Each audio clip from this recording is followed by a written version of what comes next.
बच्चों, कैसे हैं आप सब। आज हम पाठ वाक्य को पढ़ेंगे और समझेंगे। वाक्य क्या है? शब्दों के समूह को हम वाक्य कहते हैं, जिसका एक अर्थ होता है ना। आइए देखते हैं पाठ 4 वाक्य। शब्दों का ऐसा समूह जिसका अर्थ स्पष्ट होता है उसे ही वाक्य कहते हैं। अब वाक्यों के भेद। वाक्य के 2 अंग होते हैं, पहला उद्देश्य, दूसरा विधेय। क्या है? उद्देश्य तथा विधेय। पहला उद्देश्य, जिसके बारे में कुछ कहा जाता है वह उद्देश्य कहलाता है। उद्देश्य के अंतर्गत मुख्य रूप से कर्ता आता है। उदाहरण के लिए, जैसे माँ खाना बना रही है, इस वाक्य में माँ उद्देश्य है, बाकी शब्द जो है वे सब विधेय में आएंगे। दूसरा विधेय। विधेय में मुख्य रूप से उद्देश्य के बारे में बात की जाती है। उद्देश्य के विषय में जो कुछ कहा जाता है वे सब विधेय कहलाता है। जैसे माँ खाना बना रही है, इस वाक्य में खाना बना रही है विधेय है, क्योंकि यह उद्देश्य माँ के बारे में बता रहा है। तो उसमें उद्देश्य कौन है? माँ। और विधेय जो पूरा पीछे का जो वाक्य है वो पूरा वाक्य विधेय में आएगा।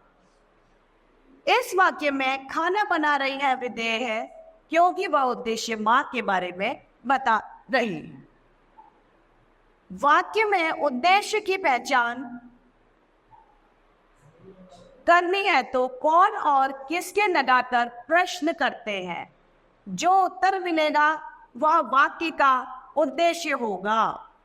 जैसे उदाहरण के लिए, हमारी माँ बहुत अच्छा खाना बनाती है। कौन अच्छा खाना बनाती है? प्रश्न क्या है? कौन अच्छा खाना बनाती है? तो उत्तर क्या आएगा? हमारी माँ। तो इसमें उद्देश्य कौन हो गया?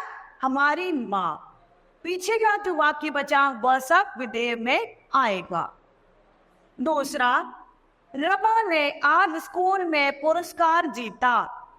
तो प्रश्न क्या होगा?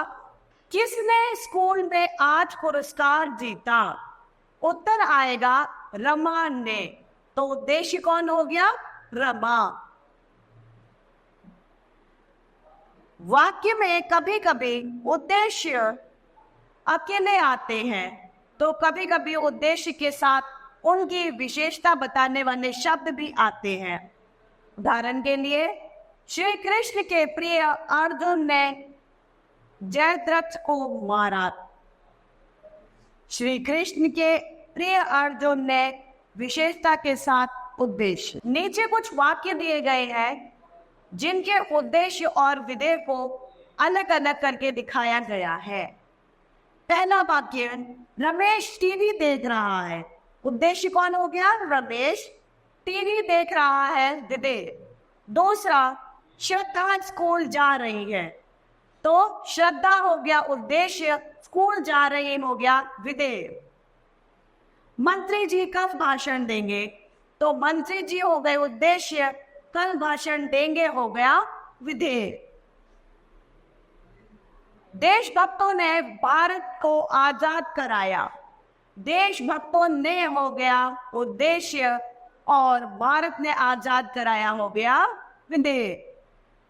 राधा कक्षा 5 में पढ़ती है तो राधा यहाँ पे मुख्य उद्देश्य है और बाकी का वाक्य विधेय कहलाएगा।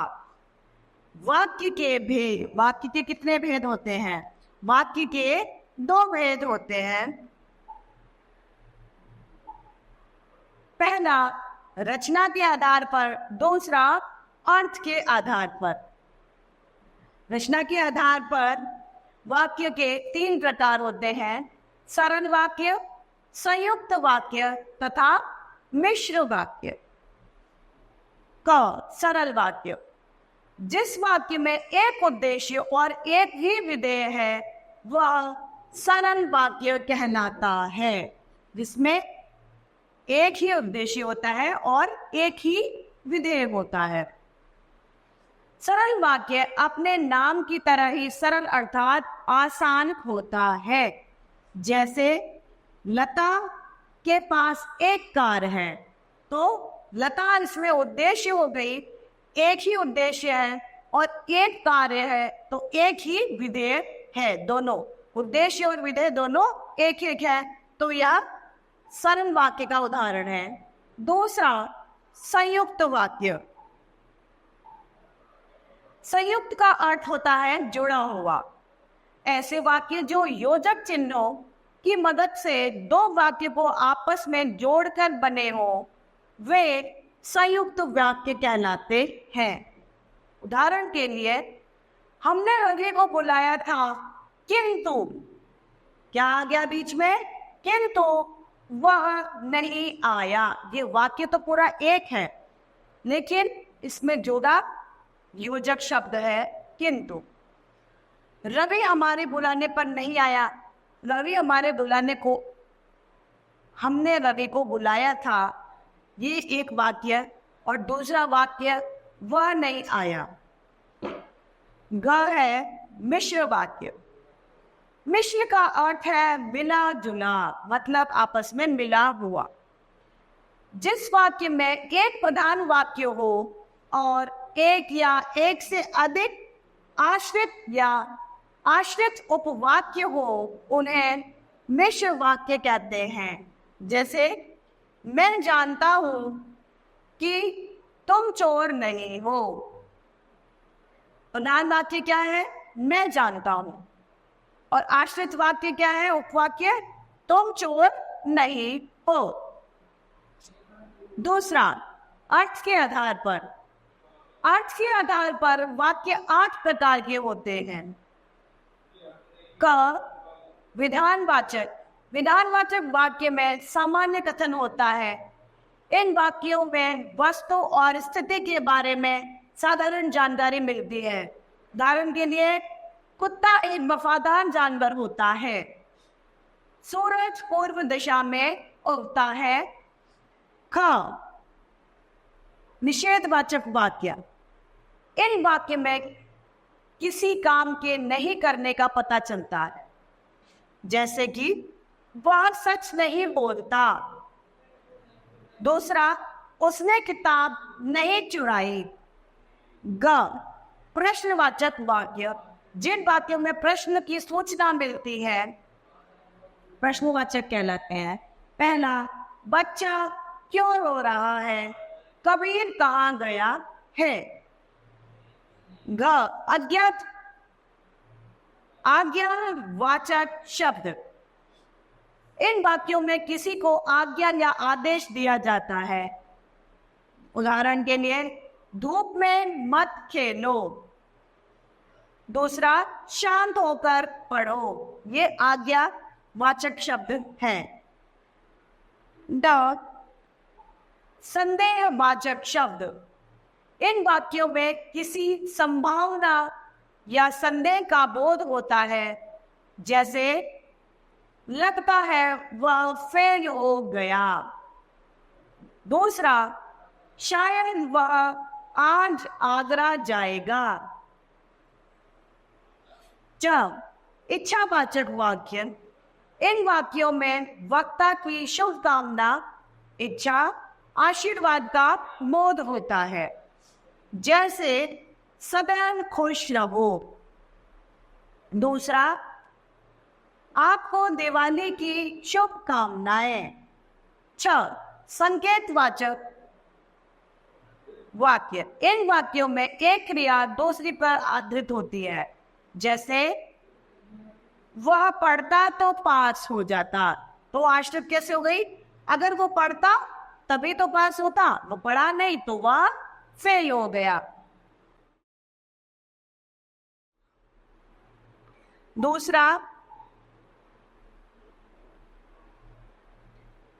अगर कार तेज ना चलाते तो दुर्घटना ना होती। तो क्या है? कार तेज नहीं चलती तो दुर्घटना नहीं होती। ज, विस्मयाबोधक वाक्य। इन वाक्यों में घृणा, हर्ष, शोक, विस्मय आदि भाव व्यक्त होते हैं, जैसे छी छी कितने बदबू है। दूसरा, हाय मैं बर्बाद हो गया। अब इस पाठ के महत्वपूर्ण बिंदुओं को हम देखते हैं। इसमें पहला है शब्दों का ऐसा समूह जिसका अर्थ स्पष्ट होता है उसे हम वाक्य कहते हैं। दूसरा, वाक्य के दो अंग होते हैं, उद्देश्य तथा विशेष, विधेय। तीसरा, जिसके बारे में कुछ बात कही जाए उसे उद्देश्य कहते हैं। चौथा, उद्देश्य के विषय में जो कुछ कहा जाए उसे विधेय कहते हैं। तो हमारा पाठ ये समाप्त होता है। मुझे आशा है कि आप सभी को ये पाठ वचन समझ में आया होगा। धन्यवाद।